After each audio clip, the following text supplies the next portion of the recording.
film greater than news greater than case studies greater than 1970 remembered it was just not cricket, writes Mark Rowe. In recent years in Professional Security magazine, we've looked back at history a couple of times on the 25th anniversary of the Hillsborough tragedy, and the centenary of the outbreak of war in 1914. We start an occasional series returning to episodes in security management history, in the year 1970.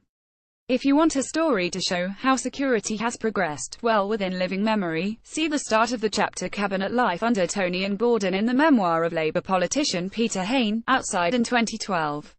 As he walked up Downing Street to his first cabinet meeting in 2002, his mind went back to spring 1969.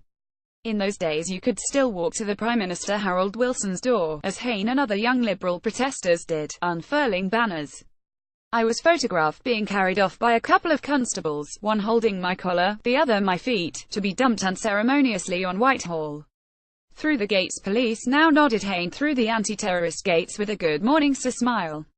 His remarkable journey from anti-apartheid demonstrator to Privy Councillor was full of irony. Hain, who hardly out of his teens, led the protests that stopped the apartheid-era South Africa cricket team from touring the UK in 1970, was by the 2000s trying to appoint a full-time director of security for the Palace of Westminster, as the embarrassingly bad security at the Houses of Parliament saw breaches by anti-Hunt protesters and a Sun reporter. Hain also once had his Welsh home besieged by protesters. Parliament and sports grounds of 1970 had similar security set in their ways, and maybe with some arrogance, neither saw the need for change. Men in white coats. Lords, the home of cricket, had white-coated stewards who were famed for enforcing rules such as men/women not allowed wearing a tie in the members' pavilion, but not so good in a bomb scare of facing a demo. Hain, then, had an easy target, one of the three ingredients for his campaign. It was easy out of hours to scale the perimeter and dig up some of the playing field, a spread weed killer.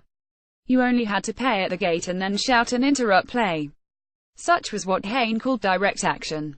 It was not as novel as he reckoned some of those campaigning for the vote for women before 1914 had turned to arson.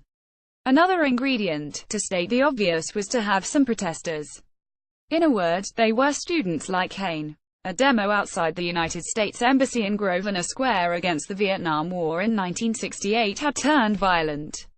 Sport was an easier target than the South African economy, though protesters did also target Barclays Bank for doing business with apartheid. The final ingredient was publicity, via a willing media. As Hain wrote in his memoir, our whole strategy was predicated upon being open about our disruptive plans because it was public knowledge of our planned direct action which constituted our prime tactical weapon.